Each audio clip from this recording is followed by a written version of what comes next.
বিয়ের পরে একটা মেয়ে সবথেকে বেশি মিস করে ঈদের দিন তার বিয়ের আগের যে ঈদ কাটানো সেই সময়টাকে।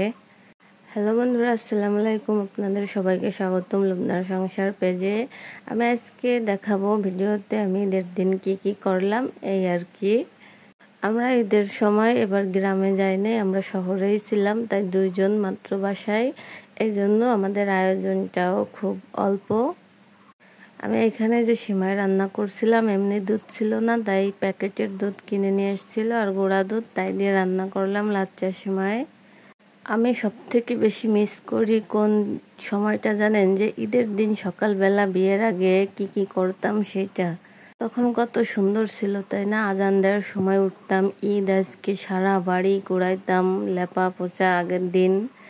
আম্মু উঠতো, আম্মু উঠে ঘুমের থেকে সিমাই টিমাই রান্না করতো আর আমি চলে যেতাম ঘর দরজা পরিষ্কার করতে, গোছগাছ করতে। আমাদের বাড়ির পাশে ছিল ঈদগাহ, আমাদের মানে বাড়ির সাথে মেশানো, তাই রাস্তা টাস্তা সবই পরিষ্কার করতাম। আর রাতভর তো সবারই মেহেদি লাগাই দেওয়া লাগতো, নিজেই লাগাইতে সময় পাইতাম না। তারপরে সকালবেলা চলে আসতাম, সব কাজ সেরে আমার ছোট 3 ভাই বোন, ওদের রেডি করার জন্য। ওরা সব ঈদের মাঠে যাবে, ওদের রেডি করাইতে হবে তার জন্য। তারপর আমার ছোট বোনরে একটু সাজুগুজু করাই দিতাম, ও ঈদের মেলায় যাবে তার জন্য। এখন এই দিনগুলো আমি সত্যি খুব মিস করি, যে আগের দিনগুলাই অনেক ভালো ছিল। এই তো আপনাদের ভাইয়া নামাজ পড়তে যাবে, তার জন্য সে পাঞ্জাবি পরে রেডি হচ্ছিল, তাকে আমি সেমাই খেতে দিছি। নামাজ পড়তে যাওয়ার আগে সেমাই খাচ্ছিল। আসলে শহরে থাকলে ঈদটা সত্যি অনেক খারাপ কাটে।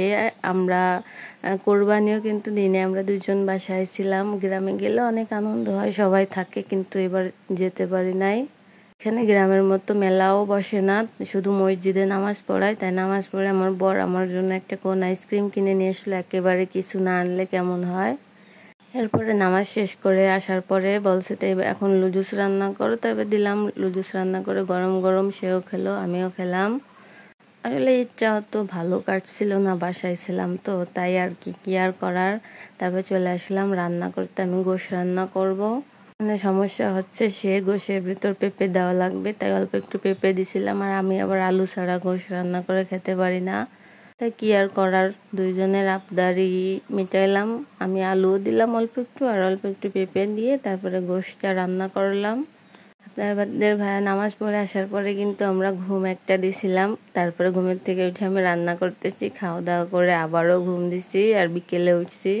আসলে বাসায় থাকলে তো সময়ই যাইতে চায় না, মানে কি করব সারাদিন, এই টিভি দেখা, ঘুমানো ছাড়া আর কোনো কাজ নেই। সবাই ভালো থাকবেন, আল্লাহ হাফেজ।